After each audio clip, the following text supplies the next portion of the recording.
दर्शन करिए। बैठे आसन इसने समेता। भगवान विष्णु अपने सिंहासन पे बैठे हैं, उनके साथ साथ देव ऋषि नारद भी बगल में विराजमान है। अब महालक्ष्मी जब देखी, अरे वाह, आज सेवक जो है स्वामी की गद्दी पे बैठा हुआ है। भगवान मुस्कुरा रहे। माँ ने कहा, प्रभु आप जानो, आपके लीला जाना, ये आपका ही कोई ना कोई विनोद है नारद के साथ। माँ शांत हो गई। विष्णु जी कहते, अरे पुत्र नारद, बहुत दिनों बाद हमारे ऊपर कृपा की हो भाई। इसके पहले कभी विष्णु जी ने ऐसी बात नहीं की। बहुत दिनन की मुन, आज बहुत बड़ी आपकी दया है जो आप हमारे पास आए, और ये बगल में वो भी है, ये दया ही हमारे ऊपर है, क्योंकि हमारे बगल में तो वही विराज सकता है। आज उनसे भी श्रेष्ठ आप हो गए हैं, तो आप हमारे बगल में हैं, हमारे ऊपर कृपा ही है, करुणा ही है। देव ऋषि नारद ने कहा, ऐसी कोई बात नहीं है, वो तो हम जा रहे थे, एक समाचार था आपको देने के लिए आए। विष्णु जी ने कहा, दीजिए समाचार। देव ऋषि नारद पूरी बात बताए। यद्यपि भगवान शिव ने मना कर रखा था, लेकिन सारी बात देव ऋषि नारद भगवान विष्णु से कह दिए।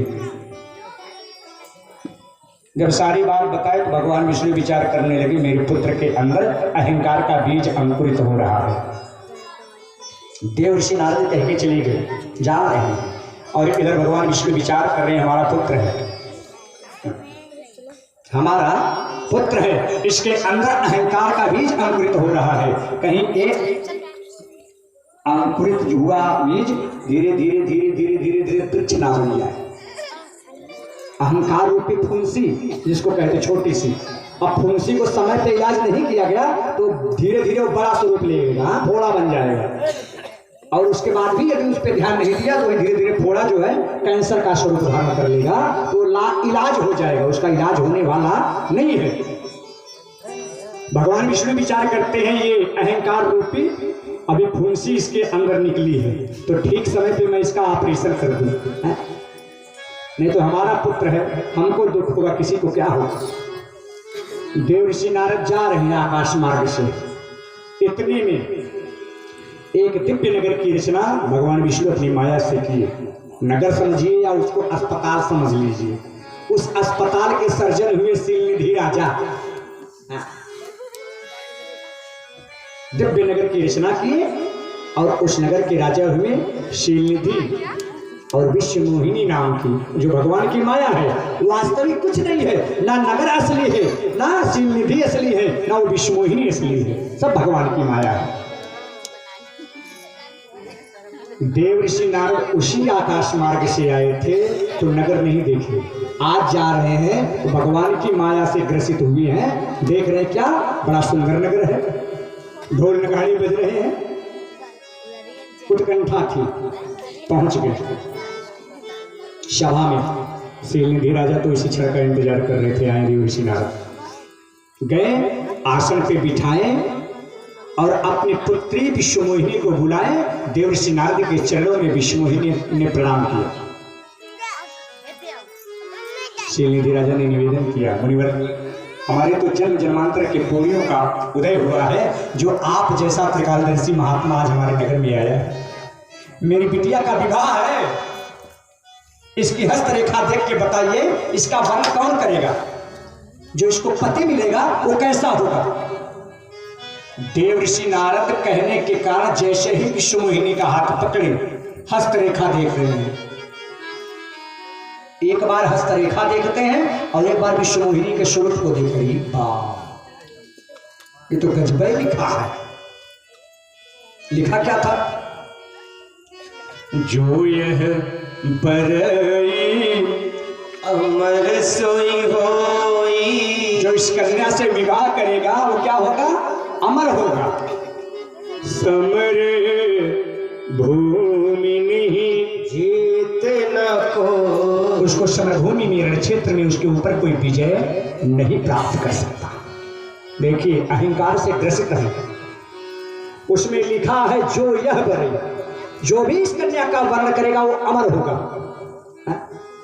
ये उल्टा समझ बैठे कि जे बियाहवा कर ले वो अमर हो जाएगी। तो अब तो हम भी सबसे ऊपर हो गए। जो काम भोले बाबा नहीं कर पाए वो काम हमने किया और उसका प्रमाण पत्र दे दिया है नारायण ने। जैसे हम नारायण से मिलने के लिए गए, नारायण आपन आधी सीटियां खाली कर दिए, हम कहाँ बैठा दी। तो अब इन तो तीनों के बराबर हम हो गए हैं।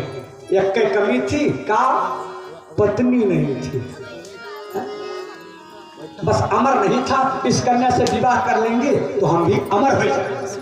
अब उल्टी खोपड़िया कभी कभी प्रभाव में ज्ञान शून्य हो जाता है। यहाँ देवर्षि नारद का ज्ञान शून्य हो चुका है। बस ऐसे ही कच्छुक बनाई भूप सन। राजन वो क्या है ना, आपकी बिटिया बड़ी अच्छी है, बड़ी सुंदर है, सुंदर सहज सुशील सयान सब बढ़िया, चारों तरफ से अच्छा है। बस कुछ समय का इंतजार है, अभी मैं आता हूँ, फिर हस्तरेखा देख के बढ़िया से बताता हूँ।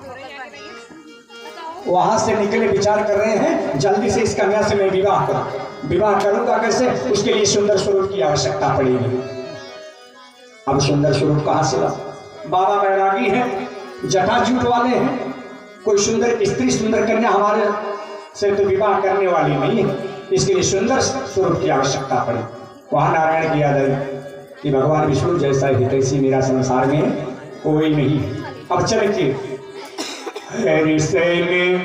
मांगो सुंदरता हरिशन मांगो सुंदरता हरिशन मांगो सुंदरता हरिशन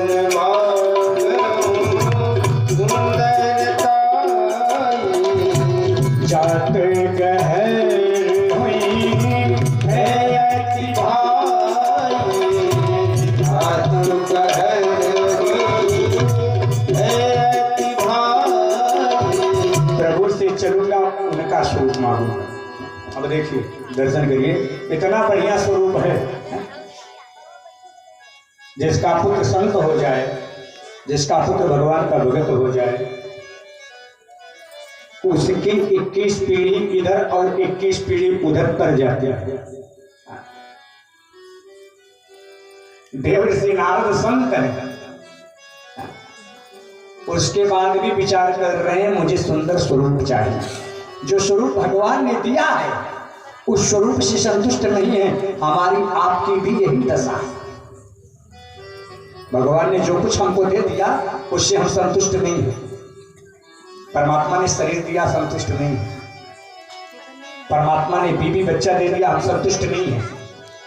परमात्मा ने गाय घोड़ा बंगला दे दिया, फिर भी हम संतुष्ट नहीं है।